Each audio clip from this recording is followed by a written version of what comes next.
I still remember the Welcome sound of rain for on this tin man. roof. That October night in '93. The kind of cold, driving rain that cuts right through your coat and settles in your bones. I was running from something. Hell, I was always running from something back then. When I saw the lamplight spilling from Sullivan's Rest, two women stood in the doorway like something out of a fever dream. One with auburn hair catching the light, green eyes that could stop a man's heart. The other, raven-haired, with skin like porcelain, curves that made a fellow forget his own name. Both widows, both wounded, both dangerous in their own way. I should have kept writing, should have found another place to weather that storm. But partner, when you're a man who's lost everything once already, sometimes you need to believe in second chances, even when those chances come wrapped in silk and secrets. Pour yourself a drink, friend, if you've got time for an old fool's confession. Hit that subscribe button and let me know where you're listening from. This tale's got more turns than a mountain trail. The brass bell above the door chimed as I stepped inside, water dripping from my hat brim onto worn floorboards. The warmth hit me like a slap. Whiskey, wood, smoke, and something else, something that made a man's pulse quicken. "Mister, you look half drowned," came a voice with the faintest Irish lilt. The woman behind the bar, Martha Sullivan, though I wouldn't learn that name for another hour, moved with the confidence of someone who'd fought for every inch of ground she held. Her dress was practical wool, but it couldn't hide the way her waist curved or how her sleeves pushed up, revealing strong, graceful forearms. She tied her auburn hair back, but loose strands framed her face, softening features that spoke of both kindness and steel. "Need a room for the night," I said, dropping coins on the bar. "And maybe something to chase away the chill." She poured whiskey without being asked. Good whiskey, not the rot gut most places served. Her fingers brushed mine when she handed over the glass, and I felt that little spark you get when lightning's about to strike. "Martha," she said simply. "Most folks call me Maddie." "Obliged, Maddie." That's when I noticed the other one, sitting in the corner booth, cards spread before her lamplight, playing across features that belonged in some European painting. Her black dress was cut lower than proper, revealing the swell of breasts that rose and fell with each breath. When she looked up, those dark eyes held secrets that could damn a man's soul. "Elena," Maddie said, following my gaze. "Lena, this is—" "I was sorry, mister. Didn't catch your name, just passing through." Names had a way of catching up with a fellow in my line of work. Lena's smile was slow, knowing. "Aren't we all, stranger?" Her voice carried the music of old Mexico, warm honey with a bite of tequila. She gathered her cards with fingers that moved like water, every gesture deliberate, hypnotic. I took my drink to a table, but my eyes kept finding them both. Maddie bending to retrieve bottles, her skirt pulling tight across hips that swayed with unconscious grace. Lena dealing herself another hand of solitaire while watching me in the mirror behind the bar. She didn't look away. Instead, she ran her tongue across her lower lip, just the tip, barely there, but enough to make my pulse hammer. "You're welcome to join," she said, voice carrying across the room like silk. "I play better with company." Before I could answer, the wind rattled the windows, and rain drove harder against the glass. Maddie glanced up from cleaning glasses, worry creasing her brow. "Storm's getting worse. Road'll be washed out come morning. Hope you weren't planning to leave early." I wasn't planning anything anymore. Something about this place, these women, had knocked my usual caution clean out of my head. Maybe it was how Maddie's green eyes held both warmth and weariness, like she'd been hurt but hadn't given up on hoping. Maybe it was how Lena moved like a dangerous prayer, all curves and shadows and promises. "Guess I'll take that room after all," I said. Maddie smiled, the first real smile I'd seen from her. It transformed her face, made her look younger, almost innocent, but there was fire behind those eyes, passion carefully banked but not extinguished. "Room 3, top of the stairs," she said, sliding a key across the bar. "Breakfast is at dawn if you're still here." As I headed upstairs, I heard Lena shuffle her cards, the whisper of paper on paper, like a woman sliding out of silk at the landing. I looked back. Both women were watching me, and I felt caught between them like a moth between two flames. In my room, clean sheets, water basin, window overlooking the main street, I listened to the storm rage outside. But the real tempest was downstairs, wearing widow's weeds and offering second chances to a fool who'd already lost everything once. I should have known then that some storms don't pass.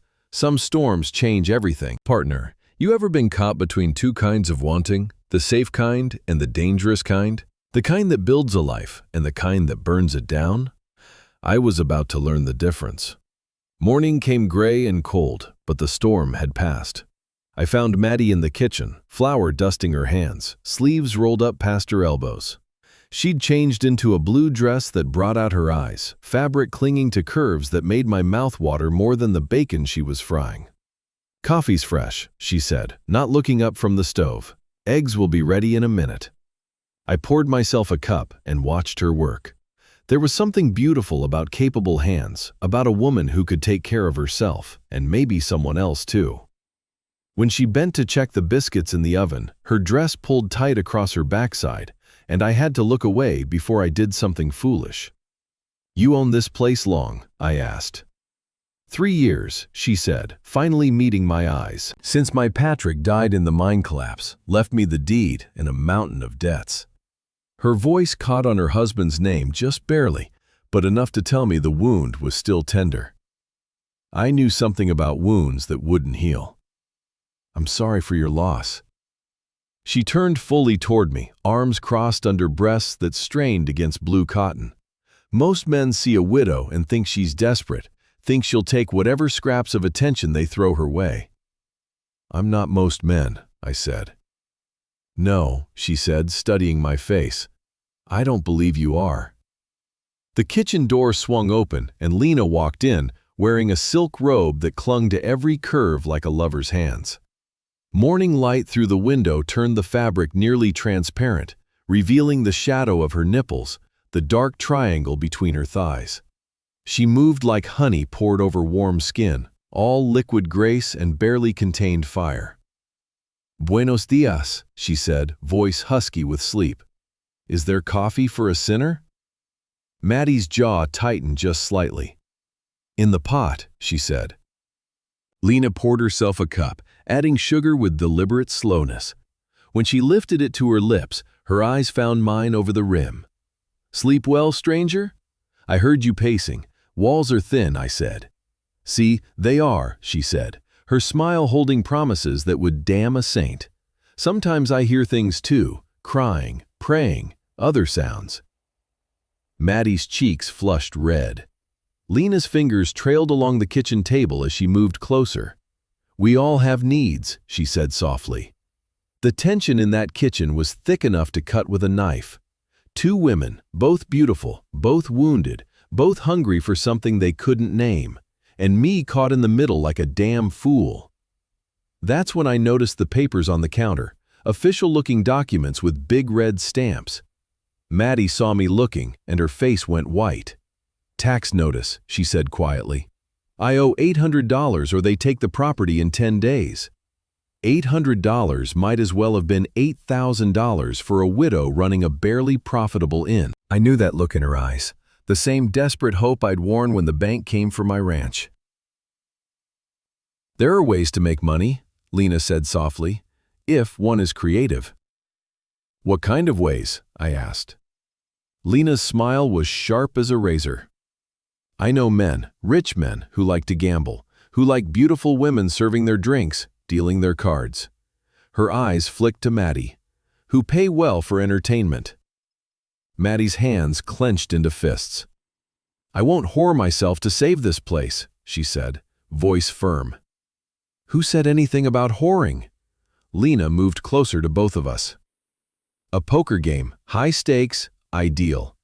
You serve drinks, wear something persuasive. Men make foolish bets when distracted." "And what about him?" Maddie nodded toward me.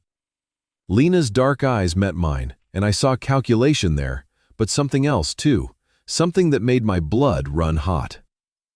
"Security," she said simply. "Rich men bring guards. Sometimes they don't like losing, I should have walked away right then, mounted my horse and ridden until I couldn't remember the taste of their names on my tongue. But Maddie's green eyes held a desperation I recognized, and Lena's body language promised things that would haunt my dreams. "What's your story?" I asked Lena. "Why help a stranger?" For just a moment her mask slipped, and I saw fear there, raw and real. "Because sometimes we all need somewhere to run to," she said quietly. "And sometimes we find familiar where we least expect it." Partner, I've made a lot of bad decisions in my life, but sitting in that kitchen, watching two beautiful women plan something that could get us all killed, I made another one. "Count me in," I said. The die was cast, the cards were dealt, and I was about to learn that some games you play with more than money. 3 nights later, Sullivan's Rest was transformed. Lena had somehow acquired green felt for the tables, proper poker chips, and a dress that should have been illegal in 12 states. Black silk that hugged every curve, cut low enough to make a preacher forget his prayers. When she moved dealing cards with practiced precision, that dress shifted and clung like it was painted on. Maddie wore emerald green that matched her eyes, neckline modest enough to be respectable, but low enough to make a man wonder. She served drinks with a smile that promised nothing but suggested everything. Her skirt swaying with each step, fabric pulling tight across hips that moved like music. I stationed myself by the bar, Colt loose in its holster, watching 5 of Copper Ridge's wealthiest men lose their minds and their money. The mine owner Caldwell couldn't keep his eyes off Lena's cleavage as she dealt. The banker kept ordering drinks just to watch Maddie bend over the table. "Raise you 50, Caldwell said, his gaze following the valley between Lena's breasts. "Senor," Lena purred, "your money is on the table, but your eyes, they are elsewhere." The man went red as a beet and threw in another 20. By midnight, we were up $600. By 1 a.m., we had the full $800+, enough to keep the place running for months. That's when the real trouble walked through the door. 3 men in long coats, faces like carved granite, the kind of men who killed for money and slept sound afterward. The leader, tall and scarred, had eyes like a dead fish. "Evening, Elena," he said in Spanish-accented English. "Been looking for you." Lena's hand froze on the cards in the lamplight. Her face went pale as bone. "I don't know what you mean," she said, but her voice shook. "Miguel's treasure," the man continued, moving closer. "Your late husband hid it well, but we found his map, found out he gave you the key." The poker players started reaching for guns. I was already moving hand on my Colt. "Easy now," I said. "Ladies under my protection." Dead Eyes laughed. "Your protection against us?" He gestured to his companions. "We are Comancheros. We take what we want." Then Lena surprised us all. In one smooth motion, she reached under the table and came up with a Derringer, the tiny gun looking like a toy in her graceful hands. "The map you found," she said, voice steady now. "It's incomplete. There are 3 parts. I have one. The other 2, they died with Miguel. Then you'll die too." Deadeye went for his gun. I drew faster, put 2 bullets center mass before he cleared leather. His friends were quick, but not quick enough. Maddie screamed as windows shattered, poker chips flying like confetti. One of the Comancheros went down to my 3rd shot. The last one got behind an overturned table, firing wild. "The money!" Maddie shouted, reaching for the cash box. "Leave it," I yelled back, but she was already moving, green dress hiked up, showing long legs as she scrambled for the scattered bills. The last gunman rose up, rifle aimed at Maddie's back. Lena's Derringer barked once, and he spun around, clutching his shoulder. My final shot put him down permanent. In the sudden silence, I could hear my heart hammering, smell gunpowder, and fear sweat. The poker players had disappeared like smoke. Maddie knelt on the floor, gathering scattered money with shaking hands. Lena stood frozen still, holding the smoking Derringer. "Is it over?" Maddie whispered. "For now," I said, but we all knew better. Men like that traveled in packs.